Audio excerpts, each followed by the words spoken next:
Vous voyez ces deux-là? C'est Ridley Scott et Joaquin Phoenix. Vous les connaissez pour ça, ça, ça et ça, mais surtout pour ça. Ils se réunissent pour Napoléon, un immense biopic sur l'empereur français. On a profité de leur passage à Paris pour les emmener au musée de l'armée et leur montrer tout ce qui concerne Napoléon. Can I touch it? No. Une visite vraiment pas comme les autres. Bienvenue dans notre Art Club. What's interesting in this painting is that it happened right after his death, and it's description of this character that we didn't have at the time, way more kind of a loser. And it's also the main inspiration for the first poster of the movie. We wanted him to be as complex as he possibly could. But I certainly didn't have any intention beyond that, exploring the possibilities of what he was. I don't know what your angle was. We never spoke, Ridley or I, about the character. We never talked. We just meet in the morning and say, ready, action. So I have no idea what his intention was. And I like him to look as dirty as in the field as possible. You're always trying to go for a certain kind of reality. And history books will tell you everything, and yet I still say there have been over 10,000 books written about Napoleon Bonaparte since his death. 10,000. That's one every week since he died. Seriously. Am I right? Yeah. Okay. So the fascination about this guy as a leader, politician, humanitarian, dictator is extraordinary, maybe more than any leader in history, right? The way to do that is to go inwards and just portray the character, which he did so brilliantly. We ignore all the trappings, all the bullshit, and I want to see the man who's vulnerable and not vulnerable.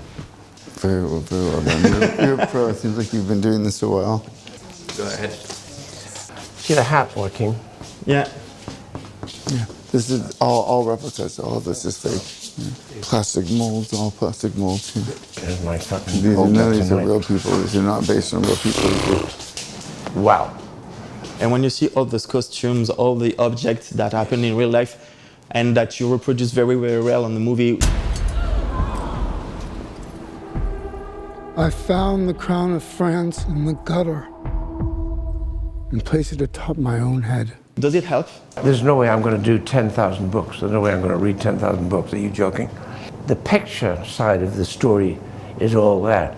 In his personal life, Napoleon was actually fairly simple how he dressed and behaved. I mean, his preference was to be more a man of the people. He always wore his long gray coat that you see a lot. We saw in that previous photo. That was his preference. But he believed that in public life, he should look magnificent.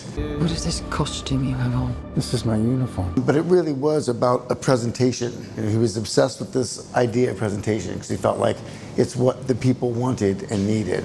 But I think oftentimes we think about Napoleon as always being and all this regalia and stuff, and it really wasn't his preference. I mean, there was something very, very simple about him.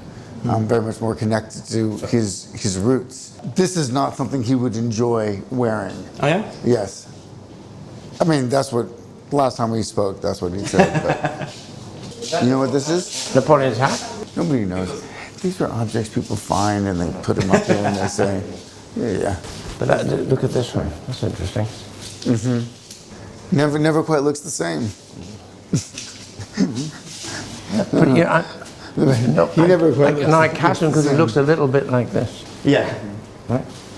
This man who was so naturally clever became powerful, designed his own legend, he shaped his own legend, okay? I will win by fire.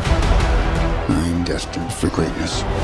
At the time, it's not the way that many of us think about war now. I mean, it was quite noble, right? It was an honor to fight. This is something that was in his blood. I mean, he was in utero during the Corsican Rebellion, the local revolution in Corsica. His parents fought alongside Pascal Paoli against the French. So this is a man that was born into revolution. So war had always been in him.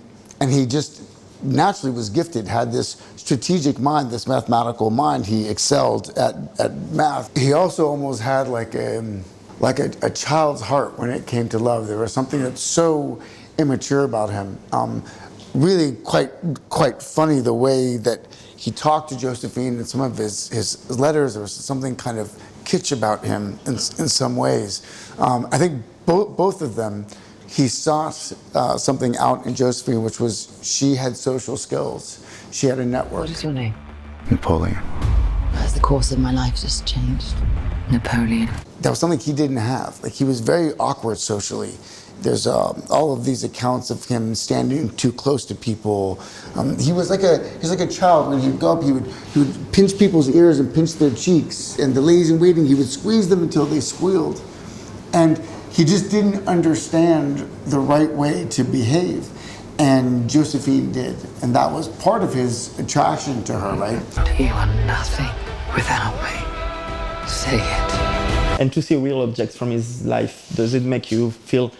Well, these are replicas. That's plastic. The sword over there, the one on the right, is truly the one he had with him. Oh, they say that. I mean, we have a museum. No, Yeah. it's How do you know incredible. that's his hat? Have you done the DNA? I think they have. We need to go to another room. Yep. Pleasure to meet you. Thank you very much. Thanks, guys. Thank you. Yeah, thank you so much.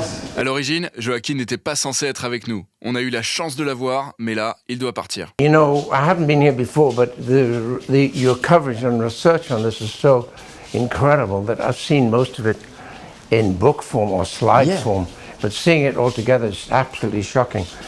Wow, look at this. Whose are these? It was his. No, actually. really? It's the bullet that hit Napoleon's foot at the Battle of Ratisbonne. You know the scene in the film when he used the ball, that the horse is killed with the ball, hits the horse in the chest, it's real. And he walks past the dead horse, he acknowledges and honors the horse, having carried him into war, and now it's dead. He puts his hand inside, takes the ball out and throws it to his brother and said, "This is for mother." We made that up. I thought it was pretty good, right? It was. Yeah. Can you get hit by that? God almighty. I mean, what is this? That was for making the strategy. Austerlitz, it's for the campaign of 1905. Because I think we took liberties with Austerlitz. Did it feel okay? It did. Yeah, the ice. He used the ice to a degree, didn't he? Yes, it did. It was not the center of the battle; it was the end of it, and not that many soldiers died at this particular point. But he shooed them onto the lake, right? I wanted to somehow narrow it down to his strategy. And it's very cinematic. Very moving moment. Yeah. Thank you. Nice! It's a trap! Retreat!